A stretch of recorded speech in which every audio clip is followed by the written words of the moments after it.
Company काफ़ी छोटी है, लेकिन ये कंपनी यहाँ से पैसे को मल्टीप्लाई कर सकती है, इसलिए मैं इसको पिक किया हूँ। उसके क्या रीज़न है उसको भी मैं डिस्कस करना चाहूँगी, इसकी थोड़ी सी एनालिसिस करना चाहूँगा।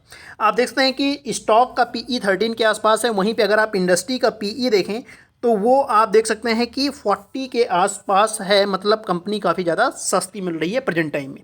इसके अलावा और बेसिक चीज़ें देखें तो ऐसा क्या है कि मतलब कंपनी ख़राब है इसलिए सस्ती मिल रही है, उसको अगर आप देखो तो आप देख सकते हैं कि ROCE आप देखोगे तो बेहतर है, अच्छी कंपनियों वाले हैं, तो कोई दिक्कत की बात नहीं है। इसके अलावा आप देख सकते हैं प्रमोटर होल्डिंग 70% के आसपास है और डेट टू इक्विटी जो रेशियो है 0.32 है, मतलब लेस देन 1 है, तो कोई चिंता का विषय नहीं होना चाहिए। आप कर्जा देख सकते हैं कि नेट एनुअल प्रॉफिट से बहुत ज़्यादा का डिफरेंस नहीं है, मतलब डबल के आसपास है, तो इतना ज़्यादा चिंता का विषय नहीं होना चाहिए, तो ये भी कोई दिक्कत की बात नहीं है। बाकी कोई होल्डिंग प्लेज नहीं है, तो ये भी पॉजिटिव बात है।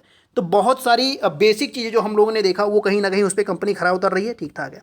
इसके अलावा ऑल टाइम अगर चार्ट पैटर्न देखें, टेक्निकल एनालिसिस पे करें, तो आप देख सकते हैं कि अगर इसको रेजिस्टेंस माने तो इस रेजिस्टेंस को कहीं ना कहीं ये तोड़ने की कोशिश कर रहा है, बार बार वहाँ जाने की कोशिश कर रहा है। और मैंने बताया है प्राइस साइकोलॉजी में, अगर आप उस प्लेलिस्ट पे नहीं गए हैं, नहीं देखे हैं, तो देख सकते हैं। हार्डली 4-5 वीडियो होगी, ज़्यादा से ज़्यादा 4-5 मिनट की वीडियो, सारे शॉर्ट्स में आप जाके देख सकते हैं कि जब कोई स्टॉक बार बार रेजिस्टेंस को अगर तोड़ने की कोशिश करेगा, बार बार उसको टच कर रहा है, तो कहीं ना कहीं उसका रेजिस्टेंस वीक हो जाता है, वो टूट सकता है, वहाँ से टूटने के चांसेस ज़्यादा हो जाते हैं।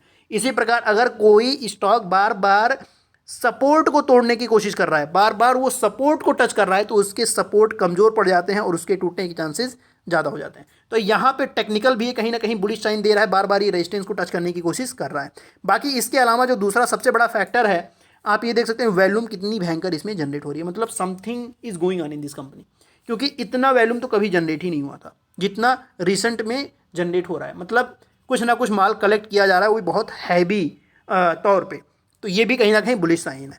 इसके अलावा आप देख सकते हैं प्रोज ज़्यादा है, कॉन्स कम है, तो ये भी अच्छी बात है। तो इसमें बहुत सारी पॉजिटिव बातें हैं। बाकी इसके अलावा हम लोग देखते हैं कि कंपनी क्या कमा पा रही है कि नहीं कमा पा रही है। आप देख सकते हैं कंपनी कमा पा रही है। अगर इसको ईयर ऑन ईयर बेसिस पे अगर हम देखें तो आप देख सकते हैं कि कंपनी की कमाई कितनी बेहतरीन ग्रोथ हुई है, और क्या चाहिए। तो अभी तक जितनी सारी चीज़ें देखी हैं हम लोगों ने, सारी कहीं ना कहीं जो है अच्छा खासा मतलब काफ़ी अच्छा लग रहा है। मतलब ऐसा कुछ नहीं है कि कोई निगेटिव बहुत ज़्यादा पॉइंट्स दिख रहे हैं।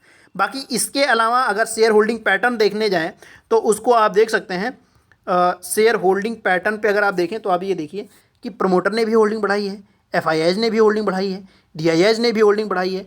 तो ये सारे के सारे बेवकूफ़ नहीं है, ठीक है। मतलब उनको कुछ ऐसी उम्मीद है या उनके पास कोई ऐसी खबर है कि कंपनी यहाँ से बेटर कर सकती है, तो एटलीस्ट इस कंपनी पे आप इस लेवल पे स्टडी कर सकते हैं, खरीदें या ना खरीदें। क्योंकि ये कंपनी में जितनी सारी चीज़ें हम लोगों ने देखा है, कहीं ना कहीं वो पॉजिटिव चीज़ें हैं, और इस कंपनी पे आप अपनी स्टडी बढ़ा सकते हैं। इस पे आप अनदर अगर पैरामीटर आपका भी कोई है तो एटलीस्ट उस पैरामीटर पे आप देख सकते हैं कि कंपनी अच्छी है या ख़राब है, फिर आप जो है अपना डिसीजन ले सकते हैं।